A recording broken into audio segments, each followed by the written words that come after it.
What exactly makes next generation gaming? What makes the 9th generation of home consoles so spectacular? Is it the flaps of the PlayStation 5? Is it the explosive performance of the Xbox Series X? Is it the affordability and budget banging nature of the Series S? Is it corneous scorching organic light emitting diode gaming on the go? Is it Nvidia 30 series cards you have to pry out of the hands of scalpers? Or is it Gabe Newell's upcoming handheld PC, the Steam Deck? Not to be confused with the Elgato Stream Deck, which I'm using right now. Now this is a complicated topic, and much like rectums, every YouTuber out there has a different take, and much like Tookus's, they're generally pretty stinky. However, I'm going to expose my chocolate starfish and give you guys the goods. My opinion as to what makes next generation gaming, not my rumperoonie. Sorry. Let's get this thing.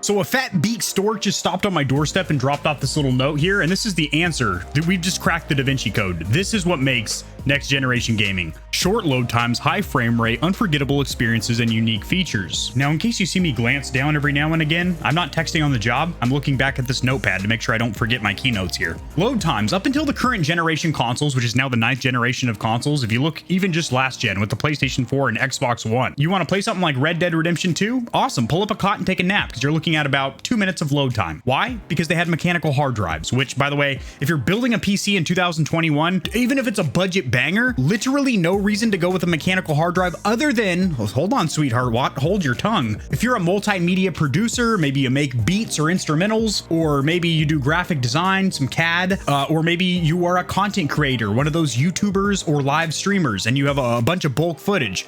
Cool, store that on a hard drive. They're a lot cheaper than SSDs or solid state drives and NVMEs, which are also another kind of SSD. But as far as files, such as games, that you're going to be accessing quickly, solid state drive is where it's at. They have a lower failure rate, they last longer, they're quieter, and most importantly, they load astronomically faster. So when you put that into the new generation consoles, including the $300 budget banger Xbox Series S, which does have the same read and write speeds as the Series X, it's just a smaller capacity, and it is a very small storage drive. That's huge. When you can turn on a console from a cold start and then launch into a game in about 15 seconds, that is a next generation experience. When you can pause 3 separate games and swap between them in about 8 to 15 seconds, talking about quick resume on the Xbox Series, that is a next generation experience. Pause a race in Forza, play a live match of Call of Duty, play some FIFA, swap between them on the fly. PlayStation 5 also has what's called Switcher. However, that does not allow you to pause a game and then pick up right where you left off, because if you launch another game, a second or third game, you are going to have to relaunch that other game from the main menu. So it's not as good as quick resume on the Microsoft boys over there. SSDs on board.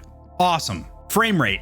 This is a bigger generational leap to me than sheer graphical fidelity. We had good looking graphics on last generation consoles. Look at the Xbox One X. Look at the PlayStation 4 Pro. They were running upscaled, dynamically upscaled, whether it was checkerboarding or just traditional upscaling, 4K, 60. Sweet.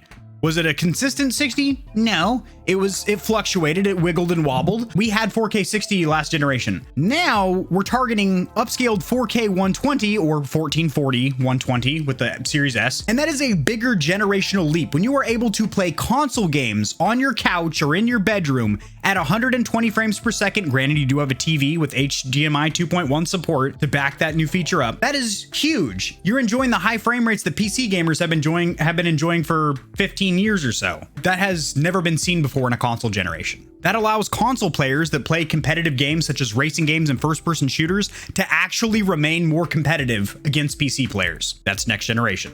Next up here, experiences. Unfortunately, we haven't had a whole hell of a lot of experiences right out of the gate. It did take about 3 to 6 months for the PlayStation 5 and Xbox Series brothers to start getting next generation experiences, and now we do have them. On the PlayStation 5, it's in the form of AAA blockbuster, first-party SIE or Sony Interactive Entertainment in-house first-party bangers. Returnal and Ratchet & Clank Rift Apart are only on the PlayStation 5. Demon Souls, Astro's Playroom, and a couple others are only on the PlayStation 5.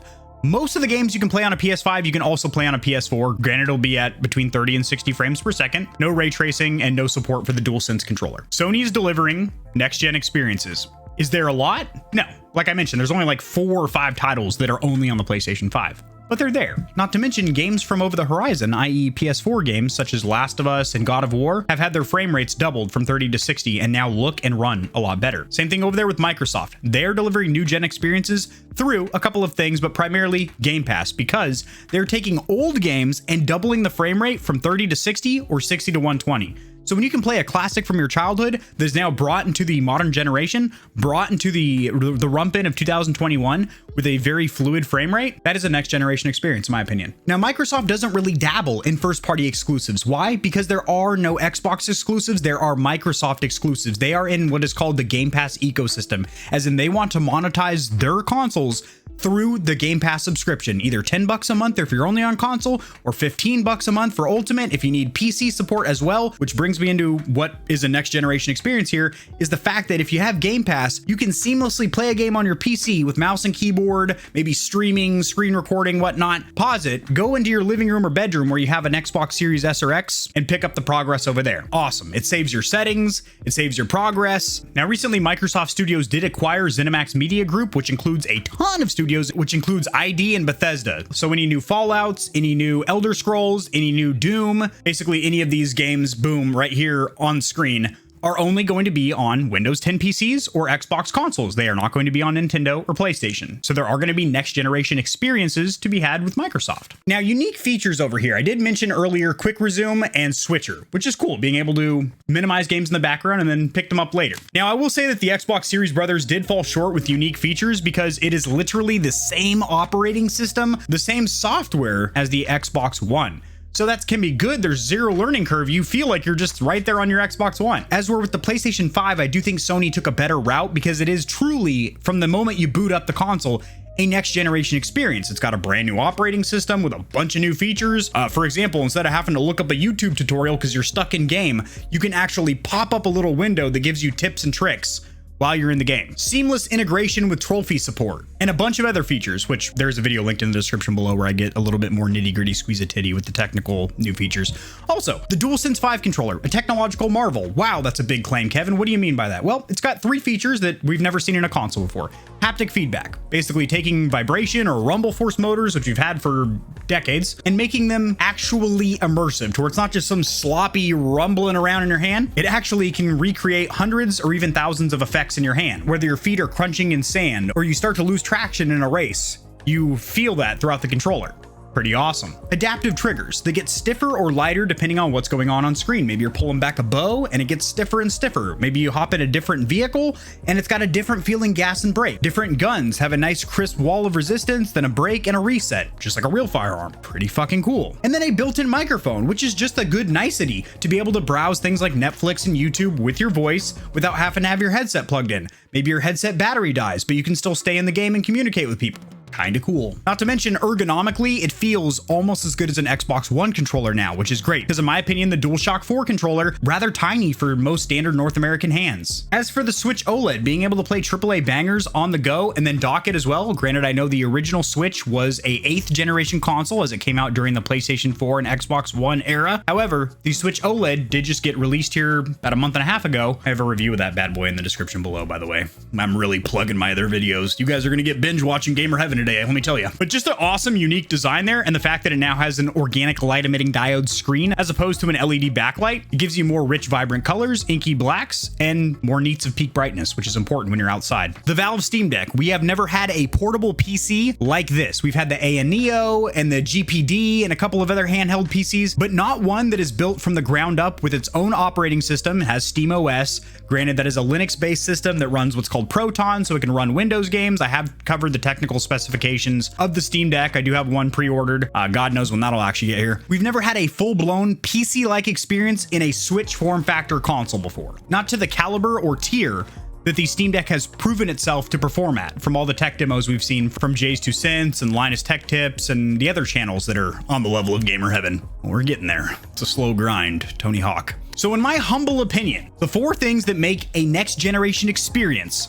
for a gaming console or PC. Shorter load times, not having to sit there waiting for you to start a damn game. Higher frame rates, unforgettable experiences with new generation games, which has been a little bit flaccid, but again, like I mentioned, they're coming. And unique features, which again, the Xbox Series doesn't really bring anything new to the table besides quick resume. Notice I didn't mention anywhere on this list graphical fidelity, even though the 9th generation consoles are absolute powerhouses. You've got 12.1 teraflops of graphical performance in the Xbox Series X, a measly 4.1 in the Series S, but it still actually looks pretty good, and 10.3 teraflops in the PlayStation 5. These consoles can, in essence, it says right on the box, and according to the manufacturer specifications, can hit 8K. Granted, I have mentioned that is most likely only going to be in streaming movies. So if you have an 8K TV or monitor, which are freakishly expensive, they're not the norm yet, then you could use it as a set-top box to stream things like, you know, Netflix movies in 8K or YouTube videos that are shot in native 8K. But as far as pushing a game in 8K, high-end graphics cards such as 3080s and 3090s would struggle with 8K gaming, so don't expect a $500 console to be just spitting out 8K experiences. They can, in essence, push 8K out of that HDMI port in the back of their suck hole. What they are hitting though is 4K 60, or in some titles 4K 120. We haven't seen a whole heck of a lot of that yet. I have covered in the past a pretty extensive list of Xbox Series games that hit 4K 120. The PlayStation 5 lineup's rather scarce when it comes to 4K 120 gaming thus far. But the main graphical difference here would be with textures and lighting. Since both these consoles are running on the AMD RDNA 2 architecture, that means that they have baked in support for ray tracing. Yes, that includes the Series S, by the way. It can do ray tracing, but it's not gonna do very good with 4.1 T-flops of power. Basically what ray tracing is a lighting effect that makes ultra realistic lighting effects. So the way that light cascades through trees, or when you're in a dark hallway shooting a gun, the way that light flashes off the walls and everything, or in sci-fi games like Halo, plasma effects are flickering on screen, ambient occlusion, and all that good stuff. So lighting, and then also very, very detailed textures. I just did a full comprehensive review of Halo Infinite, which by the way, is a good game. It really is. That is linked down there in the description below as well. And I did mention that graphically, the textures were insane. When you just stop moving all fast, because it's a fast first-person shooter, but you just sit there and stare at a surface. Every surface that you stare at is highly detailed. A wooden pallet has real wood grain in it. A leather backpack has like rips and tears in it. Every blade of grass is like intricately detailed. It was pretty impressive. So that is, in my opinion, what makes next generation gaming, but I do want to hear your thoughts. Stallions and Stallionettes, go ahead and trot around down there in the stable. That is the comment section down there below. I want to hear what makes next generation gaming for you. Keep in mind, as long as you finish your sentence with, in my opinion, you're never wrong, because it's just your opinion. Good shit. If you enjoyed my take on the topic, liking the video will help it to get seen by more gamers. This information will reach and assist them as well. Subscribe for more content like this. I cover news in the gaming community and industry, as well as tutorials helping you get set up streaming and YouTubing, and honest gaming peripheral reviews, keyboards, mice, headsets, controllers, mics, chairs, etc. I'll see you tomorrow. Peace, baby.